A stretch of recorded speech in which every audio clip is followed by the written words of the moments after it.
Hello, everybody. Welcome to episode 17 of Business Therapy. I'm Sam, and I'm here with Jonathan. Before we get started, don't forget to like, subscribe, and leave a comment so you can stay up to date on all our weekly topics and discussions. Today, I'll kick it off to Jonathan to get us started. So as COVID has dragged on, all of us have really grappled with the tension between mitigating our risk against catching it and the cost of that. And I think everyone's seeing that more and more every day. It started off prevent, someone from dying.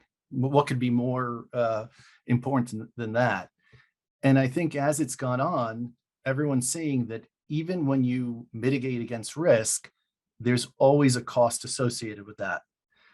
And now that I think everyone feels it a little bit on a visceral level, I'll introduce the topic, which is implementing, or when you know you need to implement business controls or the ability to monitor even your business. And we're focusing mostly on business operations and what considerations you should have when you do that. So, Sam, do you want to? No, this is definitely near and dear to your heart. Yeah, it's a big topic, and I think it's close to me this week as I grapple in some of my different business contexts about how many controls, how many observations, how much data do you need to get on your operation versus just letting it go. And I think it there's a lot of dimensions that are involved, which is how much do you trust what's going on in the business? How much can you actually rely on the data that's coming back to you? How much does it cost to put in controls and data monitoring? So it's something that's finally in balance. And I think I've seen managers who go way overboard and they want all the data they can get and they don't realize how costly it is to the business. I've seen people who don't run by data at all, and they just, they're going off their gut. And if they feel like they're doing the right things, the business must be succeeding. So there's a lot of things packed in here. And I just wanted to kind of start there to give, a general container of what we're talking about. But I think in terms of conscious business, or if you're thinking about more evolutionary business, the COVID thing, we could anchor back down there like we always do, which is where are we at personally with this? How much do you actually want to monitor things or mitigate your risk or try to control situations? Because every moment you do that, you don't live in those moments. Every minute you spend looking at data, doing research, considering options, considering risk, that's time spent from actually doing activity, moving towards the next thing, building a project, hanging out with people. So I don't think there's a maybe I'll stop here and pass it back to you, because this is where it's a little bit, there's not a math there. I think there's a mathematical equation that we could probably conjure on this call, but also, I mean, starting at a more philosophical one, which is I think we'd all like to defer to action more than planning. Nobody ever wants to be in sort of analysis paralysis. And that's kind of what I think my general theme of this discussion is going to be, which is you've got to get to the point where you can drive toward action and not incur too much cost of analyzing. Well, I think it comes up when you start seeing product or service deficiencies, or clients aren't happy. So you see an outcome that you want to be able to understand, and you realize you can't understand it because you have no visibility into your business, or there's some major change like COVID and everyone starts going remote, and then all of a sudden you realize all these things that you had no visibility into, or you're trying to figure out the cost of the change and you have no idea even where things are in your business. So I think there are these events or moments that definitely raise the issue and force you to consider it. Well, let's pause there for a second, because I think a very important, just practical tip on that I'd like to share is you should never be trying to get more data as a reaction to a problem. Just as a rule of thumb, because I mean, that may seem totally counterintuitive, but of course, if something's gone wrong, we want to see what's happening. But now if I go to a team that just did something incorrectly or had a big client, repercussion or a consequence, and I tell them, instead of focusing on fixing the process, I want you to focus on giving me more data about the process when there was currently none in place. That's a project. And we talk about that all the time. 100%. And also, it's just so illogical, because if there are problems, you're going to change the process So are you putting on controls or the ability to monitor or gather data on your current process or the one that you're going to be changing? Obviously on your current. So as you're changing it, whatever controls or monitoring you're putting in place, that's also going to be impacted, obviously. Yeah, it's that, I guess maybe the underlying theme of this discussion is going to be data isn't free. It doesn't appear magically. It's not Not there to be. It's not there for you to just go down with a net onto the floor and say, give it all to me and just scrape it all up. So anytime, like Jonathan said, you're going to ask for it, you're making a change in somebody's behavior. So not only are you initiating a project, but then also you're initiating a project that's not related to the service deficiency right off the bat. If you need the data, that's fine, but you should never be asking for it from a place of we need it to fix another problem, because you're inherently just going to be taking up more staff time and complicating, or I guess expounding on whatever problem is there in the first place. Now, ironically, the businesses that are probably realizing that they need to drive to the ability to gather data or implement controls are the ones who have highly variable processes, highly manual processes, and they're seeing problems result from it. So they're the ones who are going to be the most challenged to implement anything because they inherently have problems with their underlying operations. And so it's the tension, of wanting to spend all this time gathering data or put on controls will be even higher, and yet less likely to have any beneficial outcome from all that activity. Would you agree with Yeah, that? I do agree with that. And that's what I was going to say. It's actually a really important theme to call out, because it's this sort of push and pull that we're pointing at that's very non-intuitive, which is the more problems there are, the more it necessitates change. The more one wants data to observe, the more they have to fix the subject in place so they can measure it. So those two forces, if you articulate it that way, are at odds.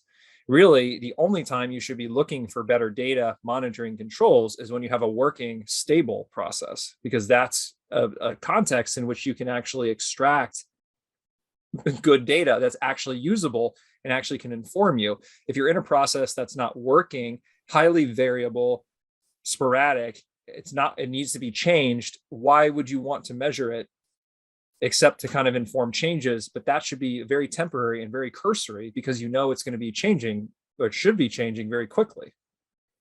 And your options do increase when you're very clear what your objective is. The problem is when people start looking at risk mitigation, like in any other project or system that we've spoken about in the past, what they try fixing or changing or improving, just grows dramatically. So if you have a highly variable process, if you have very manual processes and you're trying to implement a control, it's not just standardized or else you can't do anything at all. It depends on the exact nature of it. There might be training you could do. There might be things that are hard to do at scale, no doubt. But if you focus just on the specific problem, you still can get some result from that. Well, it's the predilection towards action that we started the podcast, as we normally do, meandering about towards our ultimate point. But you have to always be action oriented. And if you've got problems, your action orientation should be to solve problems. So what data you need to solve problems is a whole different data set than the one that's, how do I measure what's going on in my environment? How do I measure the process overall? Those are two totally different things. And I think that's where there's a misconception again about what am I actually looking for and what is my risk versus return. I mean, if you're trying to get a full report on day-to-day activity in an attempt to make a change, those are two disconnected, I think, activities fundamentally. It's interesting. I just thought of that. Normally, when companies consider risk in the abstract, so there's not an immediate problem, but let's say IT is coming for their budget on infrastructure, and they say, well, we need to improve certain things because there's a danger or a risk of X happening. Usually those conversations don't go ideally, because I think companies are loath to spend money on unknown or possible outcomes, as opposed to when there's an actual crisis. So like a specific customer is very, very unhappy with the product, and you realize it's because you have no controls and no ability to monitor, then you'll see a lot of action. But the broad idea of risk mitigation, that's where there's always like this tension to not get budget monies. I'm not suggesting that's that it should automatically get it. It's like Sam said, you need to look at your objective and be very clear and only do enough to meet the objective, not do much more than that. But you were gonna, it looks Yeah. like you were gonna say something, Sam. No, not enough that I was trying to interrupt you or anything. I'm just challenging myself to bring it back to the personal context to try to make this, less of a heavy mathematical topic. And we started with the COVID situation anecdotally for an individual. It's kind of that risk and monitoring. This is more applicable to the COVID situation where a lot of times you don't have data. So for COVID, it made sense in the very beginning. If the risk was death, everyone can kind of internalize that as sort of the ultimate risk, that if it manifests, it's the ultimate cost. So it made it more palatable to plan for 3 or 4 hours to go to the grocery store. And you could say you could even plan for days to go to the grocery store, except that eventually the planning is going to paralyze you from being able to eat and acquire actual food. So there has to be a natural balance that gets struck. But then you realize it's much more nuanced, because it's risk of death from one thing, but is it increasing risk of death from something else? Or even if you say it's not, because we don't want to get political on the show, but even if you say it's not, you realize that at some point you would say, actually, quality of life. I'd sooner live less life, but have a higher quality than live longer, but live in isolation. So you start realizing that everything is a matter of prioritization, and time and resources are finite. And I think that that's the issue that businesses really need to understand very specifically. There's no absolute, because even if you say, we're going to lose a customer because of X problem, and okay, absolute, we can't lose a customer, so therefore we're going to implement whatever, these controls or, whatever we're trying to do. And then you realize, wait, we have all these other customers. And if we spend all our time fixing this problem for this customer, maybe we're going to have problems with our other customers. So in other words, there is no absolute.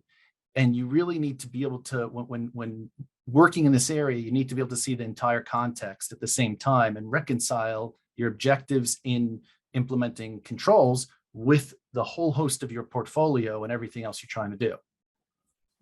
Yeah. Well, first on that last point, thinking holistically is a very challenging thing in business, but it's a must. I think generally, to that last point, I just want to reiterate that, if you think if you can put something in isolation and it's not going to have a resonance effect across the rest of the business, that's usually disproven. As for the risk conversation and monitoring and applying energy to avoid or look down the road for risks, we're starting to, I think, generate two conversations here. So I want to spend a moment to compartmentalize. One is the idea that we're monitoring data coming from the day-to-day operations just to understand how they're operating. And now we're on this other conversation, which I'd like to stay there for a while, but I just want to separate because I might come back to the one I just articulated. This idea of risk, paying for risk, monitoring factors that could impact your risk. How do businesses do that? How do we balance that personally? How do we balance that professionally?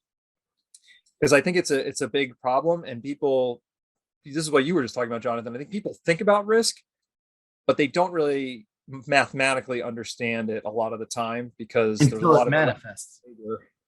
Until it manifests. Until it manifests. Yeah. And then it becomes you're reacting to it. That's exactly. Well, that's where most businesses are. Yeah, for sure. Well, and that's where I think I'd like to spend a minute, if I could, and you guys in the audience will indulge me, because on risk, what risk is in mathematical terms, because I actually found this very enlightening back when I actually studied in my life a lot of insurance and actuarial science, because I've done a lot of work in that industry. So obviously the entire insurance industry is around risk. So what is a risk exactly? Well, it's a impact with an unknown percentage chance of materializing, or rather a known chance of materializing, but an unknown percentage or like rate at which it will occur. So we know that there'll be another earthquake in our existence. We just don't know the percentage of it hitting a certain area or a certain whatever. So we know there is a risk that exists, but it is a risk because we can't with certainty calculate the percentage of its occurrence. And in insurance and actuarial studies is the studies of things that are happening to calculate probability of occurrence. You're just looking at historical figures generally. And that's assuming you have all the data. And that takes a lot of data sometimes. So if I'm talking about earthquakes, I could say, if I look at historical data over the last few hundred years, well, this many earthquakes have struck this exact area at this intensity. And I can abstract, okay, the percentage of it happening again within a given timeline is X percent. So that would be basically an actuary estimating a figure to kind of assign to that risk. And then if that, well, if an earthquake hits this area, it's going to cost me $50 million. So the percentage of it occurring, let's say, is 10%. So that's going to be $5 million is the total cost, is how you would calculate that mathematically. Is that, am I articulating that in a way that's followable before I just go on and on? I think so. And I think the key for me in that equation always is identifying the cost. Because once you understand the cost, even if you can't figure out the percentage chance, you at least could start prioritizing where it fits. It's like I heard Elon Musk recently talk about climate change. And, I think naturally you might think he falls into the camp of, I don't want to say climate change skepticism. I don't want to bring up two political topics in one show. But the bottom line was he ended his thoughts by saying, if we're wrong, or if we don't do something, it could be the total annihilation of the planet. That's your cost. So once you know that, even if it's 1%, you want to be doing something about it. And that really puts it in perspective when you think about business decisions. If the ultimate cost of the risk is that you're going to lose, your business, that's total annihilation. Even if it's 1%, you want to be making sure that you're attending to that possibility on some level. Of course, as the percentage increases, you want to do a lot about it. But either way, cost is really, for me, always the key in that. Yeah, and this math is good for your personal life too, or at least I find that it's very helpful for me. And there's the two factors: there's cost of the event, the unwanted event occurring, and then there's the studied probability or likely occurrence percentage that it would be. And those two factors together are always going to equal how you'd calculate the cost of the risk in total. And I think, to Jonathan's point, if you don't have a cost, you need to calculate that. If you don't have a study, which most of us don't for most personal things and even most business things, to say, here's the likely probability of this occurring, you're going to have to estimate both numbers to some extent. You're going to have to estimate your cost, or you're going to have to estimate your percentage of the thing occurring. So for COVID, again, death is a super easy one because the cost is basically breaks the model. It's an infinite cost from the personal perspective. And then it's just about the percentage likelihood of occurring. As we went more through the pandemic, and there were more data coming out on the percent of the actual death occurring, and it was actually going down relative to maybe where people thought, who were more conservative, or who were thinking, oh, this could be like an 80% chance of death. You started to see people's behavior changing because your ability to internalize that risk calculation we're talking about starts to change naturally. And then as to Jonathan's point, the nuance of, well, if my planning for this risk, this unknown risk, is making my rest of my life so unpleasant, now I can actually weigh it against numbers that are coming in and giving me a little more certainty that, so for somebody who's 25 with no underlying conditions, I actually have a very low risk of death. So then it changes my behavior as a basically reaction to that risk calculation becoming more favorable. Now, when businesses engage in this thinking, and it always ends up feeling a little smarmy. I think that's smarmy. Yeah, because it's like when you think about an automaker saying, "Should we recall this? We know that some people are going to die if we don't recall it, but let's see, what's the cost of those lawsuits versus the cost of recalling the whole thing?" And I think there was a movie on that, that had that premise with it. Ford Pinto. It's a famous business use case. Oh, okay. Ford, just because this is an interesting anecdote, this is a very famous business case where the Ford Pinto, they were doing calculations on ROI for safety mechanisms in their vehicles. But in order to calculate the cost of human life in their calculations, they had to pick a figure.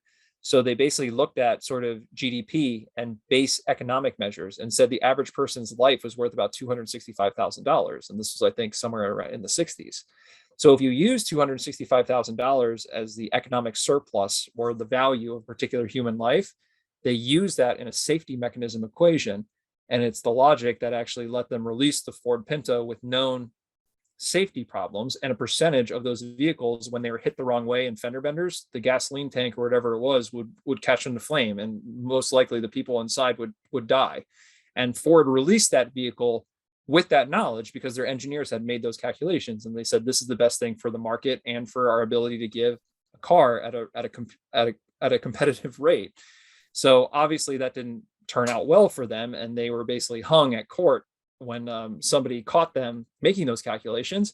And really the result was sort of, it was sort of this beginning groundswell of consumer advocacy, where it doesn't matter how much cost it adds to the vehicle. If it makes the vehicle more expensive for the entire market, it doesn't matter, because human safety is paramount, and you have to add the features and you have to have certain safety standards. Even if it meant that the Ford Pinto, the upgraded model, it actually meant a lot more people could not afford the vehicle because of that. So it was really a discussion about, well, is it appropriate to calculate human life and give it a value so you can make educated business decisions for your marketplace? Because then you can't ever ask the market, well, hey, would you rather have a more affordable car knowing that some more people are going to die every year, or would you want to not be able to afford this vehicle and make sure no one dies this year? So these are the conversations that they were having in that case. And if you want to see the same conversation in a less mature, useful context, you can watch the movie Class Action. It's with Gene. They were caught doing those calculations. They were caught internally calculating the cost of a human life basically to the company, and then against their safety protocols and their threshold for how tolerant they were for safety. And they got dinged on that pretty bad when that came to the public. But their thinking was actually correct. In other words, because what they were using the equation incorrectly, but the thinking was correct, because what the equation should have included was the cost of reputational damage if people realized this is what they were doing. So if they didn't prioritize life, no, but I'm saying like, that's no, it's true cost. And I actually think businesses should be thinking like that, but they should be, because it's a business, and when you think about COVID, that's what people are doing right now. All of us are doing that on some level. We're all taking a risk of death on some level, and just a matter of degree. And when you realize that, the thought that business is going to do that too, you just want to know that it could be potentially annihilating to the business, though, if they're playing with human lives, so in that instance, then hopefully they make the right cost analysis. Well, and it's a fascinating topic, because it's for business, like you said, in current Western kind of moral, I guess, the moral agreement that we've all made about priority of human life is very high. So if a business is found carelessly toying with human life or not considering human safety, it is a business killer. So it does become like, this will be the death of your business if you don't consider the risk that you're going to be caught throwing away human lives without having any sort of precautions. Now, but I just pointing this out as an interesting thing to contemplate. That doesn't have to be the case. There's been many civilizations through history where the value of human life was not held as infinite value and quite as high as it is today, especially in Western civilization, in which case it might have been a completely different calculus for those businesses or those organizations of the time period, where, culturally there was an expectation of a certain amount of loss of human life, especially in particular endeavors or fields. And that was okay. And that means that your entire risk calculation, your entire risk profile can change in terms of what data you're looking for and how you're monitoring outcomes. But I and not to sound like heartless, but I do feel very strongly that businesses need to be thinking of these things in quantifiable, on some level terms, because when you start thinking of business ethics and you create a statement of some sort against which the company has to always follow. So we always value human life, like it seems like such an obvious one. But if you don't quantify these things, then you lead yourself down a rabbit hole of whatever ethical consideration. Maybe human life is not that was a bad one. Whatever ethical consideration you're putting up there becomes an absolute, and it's not weighable against anything else. So it becomes an emotional conversation. And just like with people as an individual, you don't want to be making life and death decisions based on your emotion in the moment. You want to be making it based on logic. Businesses should be the same way. I agree completely. I don't think it's a immoral or dispassionate plea at all. In fact, in this conversation from the start, we've kind of been proving that people put a value on their own life even. We've been anecdotally talking about the ultimate cost being, your own life when it's from your perspective. But that's not even really true if you actually look at what we're talking about, because it's not like people are assigning an infinite value to it, because infinite breaks equations and it's lazy. And like to your point, if I'm a business and I'm saying, well, human life is always going to be worth infinite, then every mathematical model is broken and I can't make any decisions.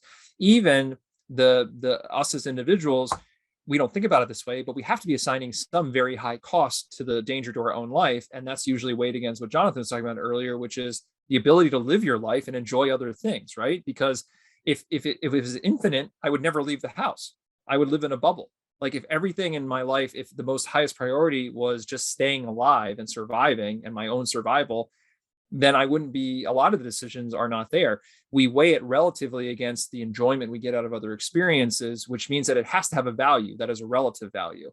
And like, I'm not going to proffer a number, but otherwise it wouldn't make any sense. Most of our decisions wouldn't make any sense, because one could posit there was a lot of situations where being alive would not be preferred if it meant living under very constrained conditions, never seeing another human being, eating nothing but gruel for the rest of your life. There are people who, it's funny, there was these calorie restriction studies where people were forced to live on a calorie restricted diet because it was supposed to prolong longevity. And they went through these longitudinal studies where they did this for years. And most participants said, I'd rather just die early or die now than live this way for any longer. So these are the kind of calculations where it's not infinite. And if your value of your life is not infinite, there's lots of things that can be compared to, and businesses have to take a stance.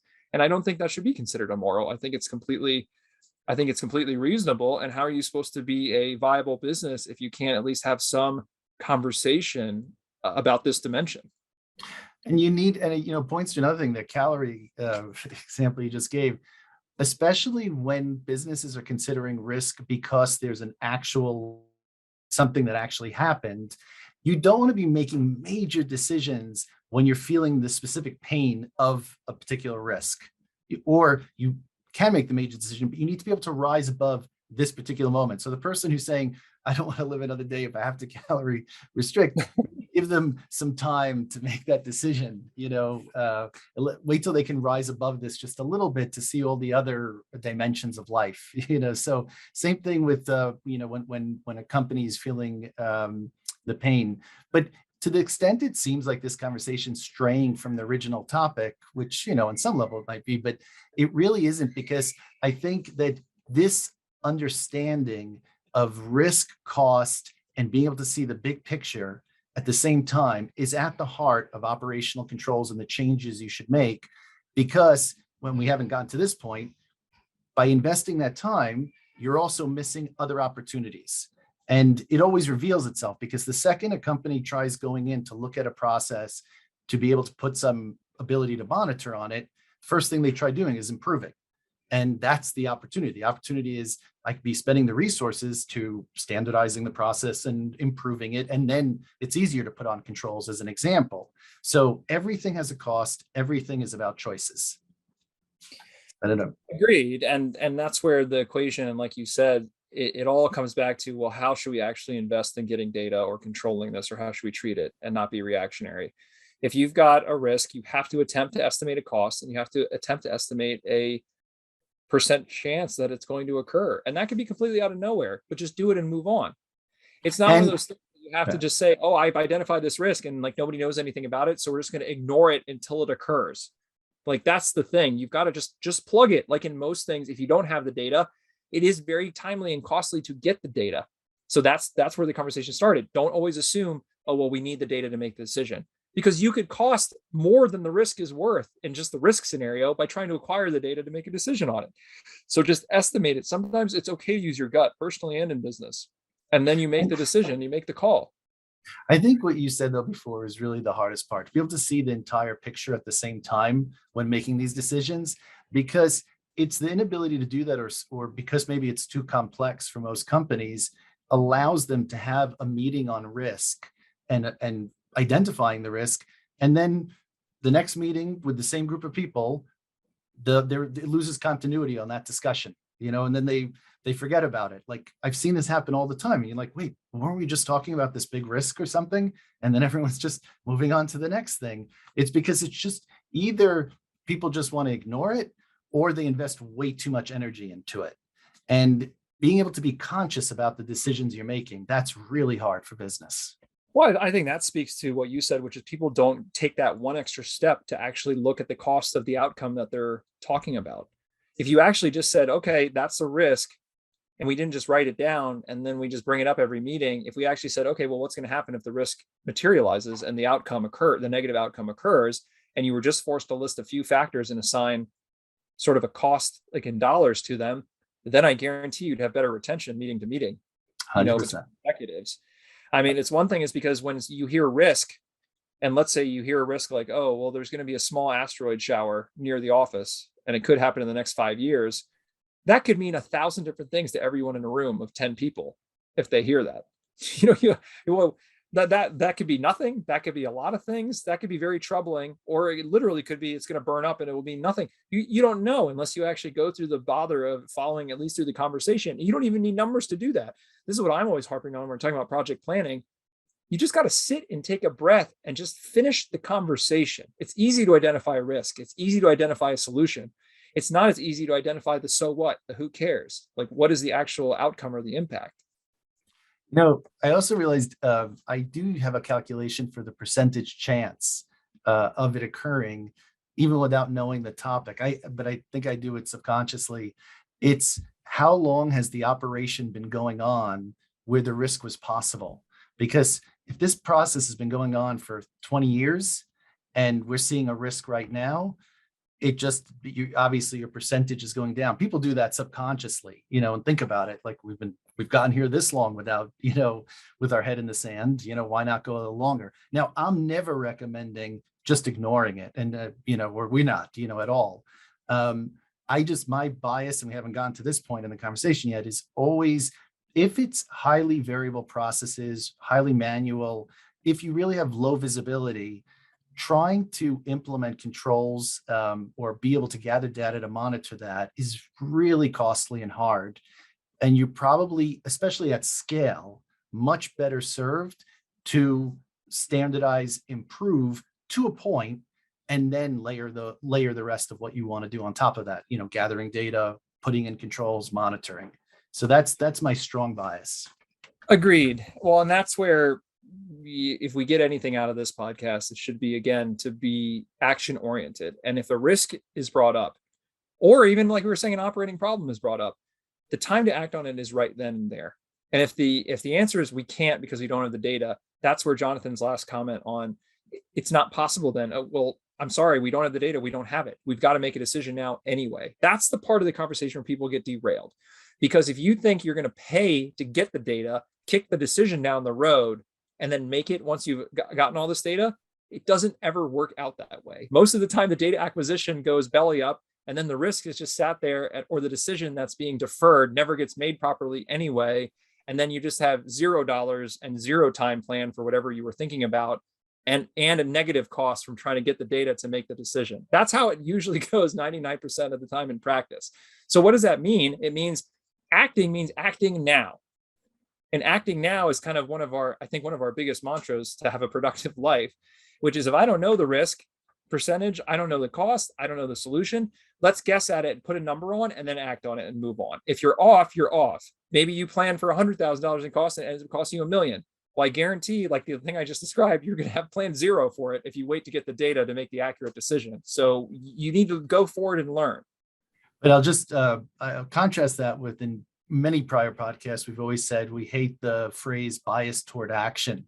And now we're saying acting now. So just to reconcile that, I mean, I could let you, Sam, but I mean, the reconciliation I have is it's always act only once you have information. Now, the information might be, we are consciously deciding we're not going to gather more information on this particular process because we know that it's going to cost too much and we're never going to address the risk anyway. So we're going to take another action. I think what the difference between a bias toward action and the reason why we hate that is because it's always it's a blind, frenetic activity. We're always for acting right now consciously. So I just want to clarify that for our listeners. It's a great call out. It's a great call out. And that's what I was just going to say. It's, when you hear me saying you have to always be acting versus thinking, it's always saying conscious action. And just to reiterate and summarize what Jonathan's saying, what we're always saying, what we hate is unconscious action and a frenetic push to just act, whether it's qualified or unqualified.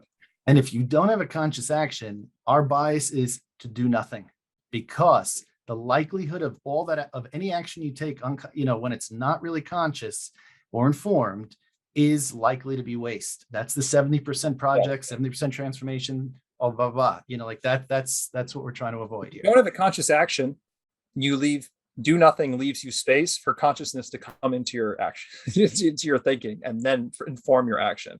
But yes, what we're talking about here is, and again, it's sort of the counterintuitive nature of this particular topic, is a lot of times the conscious action in the face of having a decision where you are often not equipped with the data to make it, you make it with your best guess. And then you move forward and you document it so that you start to build historical precedent. But the idea that you're going to put together a data mining program on the fly for any given issue, whether it's risk or just a current problem, is not only extremely technically complicated, it's just unfeasible for most businesses and for most people for that matter. And I'll add another nuance. Gathering data on a process is not the same as understanding your as is, okay? Because to gather data, a lot of times you need to make changes to the as is, and certainly to monitor it and implement meaningful controls, you need to, that's very, very involved. But you need to understand your as is sufficient to improve it, which is a different objective of understanding your as is than what we've been speaking about till now. So I don't want to give anyone the ability to say, okay, we're just going to act and make changes without understanding what we're changing. You still need a minimum understanding of what your process is and the variation in the process. Yes. And it's funny because it's good that we're policing ourselves and looking for consistency, because I can see, especially as you've been calling out a few points, it can appear very, I guess, at odds with advisement. But like you said, studying, getting data from an operating process versus studying the process in a project context. Again, I mean, you're also breaking down, there's a difference. There's a material difference. We're talking about operating processes right now and how they should be managed versus project processes. And like Jonathan is pointing out, if you wanted to replay this podcast, but we were focusing on project work specifically versus like day-to-day operating processes, yes, it would be probably a very different conversation, because then the whole point is to stop and spend the time to gather the data. Like gathering the as-is data is stopping and performing a study and actually investing and getting the data so the project can succeed. That's a completely different context than here's my day-to-day operation, here's me packing the same boxes over and over and trying to figure out how I can generate data from that every day. That is a completely different domain. And just always requires some tweaking to the as-is. Or, so, and then once they're in there, they're improving. So when you as is for a project, you're not changing it. You're not saying, oh, let's make all these changes at the same time. You would understand that's as part of project, again, that's your transition state and, et cetera. But I also, there's another thread I don't want us to lose. If you have a scenario where you actively know there's a risk, but you're choosing, let's say, to improve the operation and then, address it, I think there's an idea that, okay, now we're just going to be, walking on Tinder hooks until we figure out, until we see if we pass this risk period of time. This goes to another part of being a conscious business, transparency, because I would say that the best thing a business can do if they have a risk that they can't implement a control on, et cetera, is improve the feedback loop of, from the people who are involved in the process, from everybody, and supply information. So if it's starting to be realized, because usually what happens is the decision on the risk is being made at an executive level, but the creation of the risk is happening at a different level. And so without that transparency, you're getting the worst of all worlds. And then you say, well, if we were transparent about it, then maybe even our customers will learn about the change. I could tell you every customer probably has similar problems or different kind of class problems, and everyone would like to know that you're consciously working toward a solution. Then them sensing the potential risk from some problems that are occurring from your lack of standardization, et cetera. So I don't know if that was convoluted, but I was just coupling the transparency with it because I think that's the best you could do when you have highly variable manual processes. That's certainly true. And I don't think it lost me a little bit on the narrative continuity, I think. But I mean, your points are definitely standalone in the sense that the transparency is a way to mitigate risk. It's a viable strategy. If you were juxtaposing that against like collecting all the data and making a decision on it, I mean, you can ultimately as an alternative. So in other words, the alternative to collecting the data is being more transparent on the problem so that people it will surface quicker relevant information to the problem, as opposed to you trying to do it from a management perspective. Transparency, that's like a panacea for most organizational ails, to be honest. And that's a whole nother topic. But yeah, to your point, if everyone can see what's going on, then risks actually intuitively are mitigated because it's people's collective consciousness starts coming into play. And then they can kind of, even if anyone can detect a small piece of it, then they can start reacting and the whole model can move. And that's how you create more of a group consciousness with better transparency. But yeah. The bottom line is, and I think the reason the same themes keep coming up is because when you're looking at risk, when you're looking at implementing controls, when you're trying to gather data, you have to appreciate that all of this is activity and it's a choice and it's a cost to these things and it's a prioritization and it's has to be measured against the other things that you're also trying to do. So the same ways that we've spoken about in the past about project portfolio management and implementing a project consciously and all of those things applies here. And there's no difference in this conversation. Yeah, that's what I wanted to reinforce after, this entire podcast of trying to tease apart certain points of it. Data acquisition is extremely difficult. It's costly. It's difficult to conceive of properly. It's difficult to apply the data to a given result consistently over time. It's really tough. Everyone wants it. Everyone wants to talk about data. Everyone wants to talk about the Internet of Things, being able to measure everything. Everyone's talking about big data sets. These things are all ideas and just kind of, I guess, optimistic ideas right now. I mean, there is a theoretical world where those things could be leveraged for business results, but the reality is there's a lot of expertise, a lot of cost. And like Jonathan said, these are complex projects and it's not something you're going to get overnight. Oftentimes when you ask for data from the top, if you're a manager and you're a leader who you're on a data-driven focus, it's usually at the expense of people on the ground having to painstakingly dredge up data very manually out of their processes to provide you. And probably with a error rate of who knows what, at that point. I always found that the greater the cost of gathering the data on operations, the less likely that it's a useful activity, because if your operation was optimized and then standardized as it should be, the cost of acquiring that data would be much, much lower.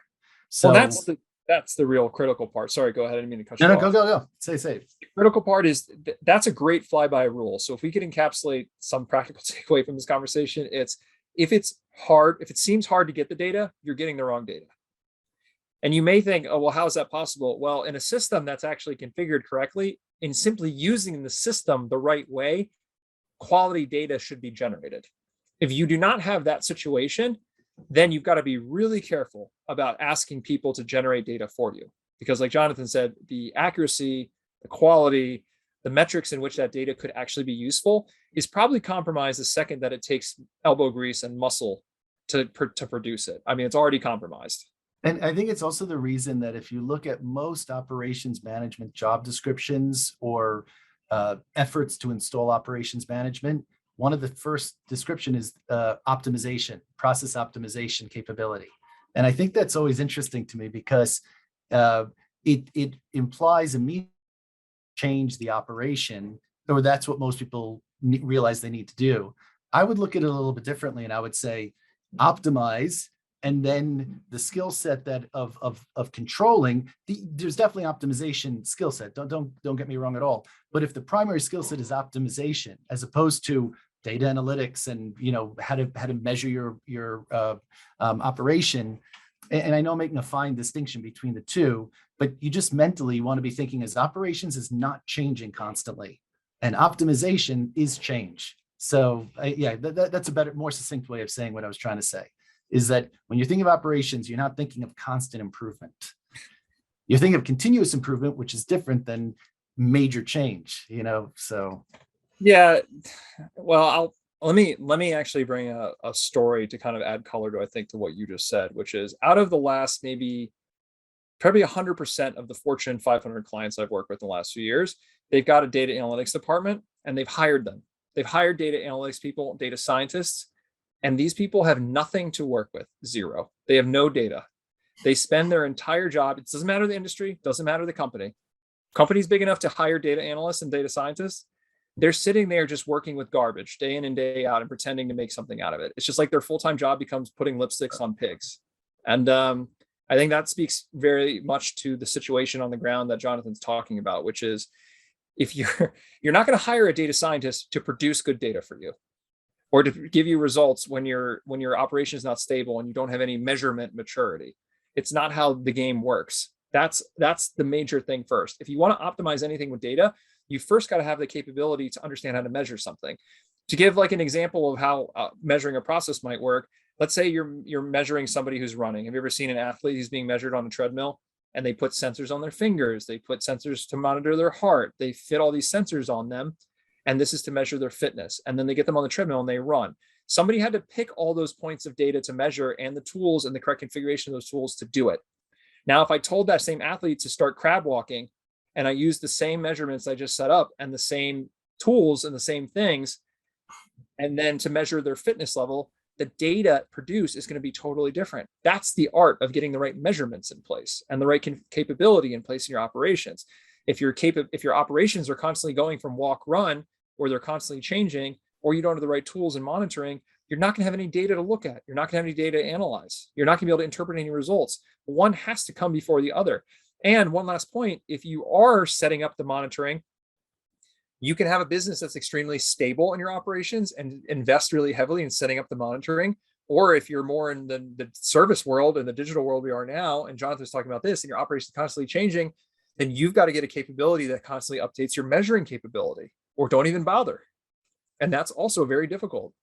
And the formula was the greater the distance to that ability is when you should be thinking about business process optimization as a first step, and then going on and hiring these other skill sets that you might need.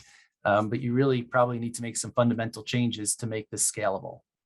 And that's why if you follow this logic through, and I know, I feel like I'm sitting here saying, I could have said this in the first 5 minutes, but I was struggling to do it, is that in the absence of having all that capability, it comes back to our do no harm principle, which is don't hire a data scientist with no data. If you're not going to be able to get the data because you're not there yet, then move forward without it. It's self-awareness. It's all the things that we're constantly saying to practice, which is if I'm not going to be able to get the data, or the data is extremely costly, it's going to hurt my business and I'm better off acting without. And that may seem reckless, but that's the conscious action. Or just taking the minimum mitigation that you can take against whatever the risk is. And it might be manual training or whatever it is, but don't fundamentally try and improve and change at the same time, just so you can get data. That is the big mistake that you want to avoid. Yeah. Setting up modern metrics and continuous data production, continuous monitoring is a huge initiative. And in the best of days, I would only tell companies who have a lot of project maturity and a lot of technical knowledge to try to attempt it. It's in the SAM's process maturity chart out of 1 to 5. That's like the 5 stage. I'm crying at Jonathan when we're not in the podcast about how most clients are at the 0 to 1 stage of maturity as far as process controls go. So when you're down there, you're not going to be able to set up continuous improvement in data and performance monitoring. It's just nonsensical. So yeah, I guess that's my piteous plea at the end of this discussion to be aware of that and to know the balance there. That's a good plea to end on for this week. All right. With that, then, thanks everybody. Talk to you next week.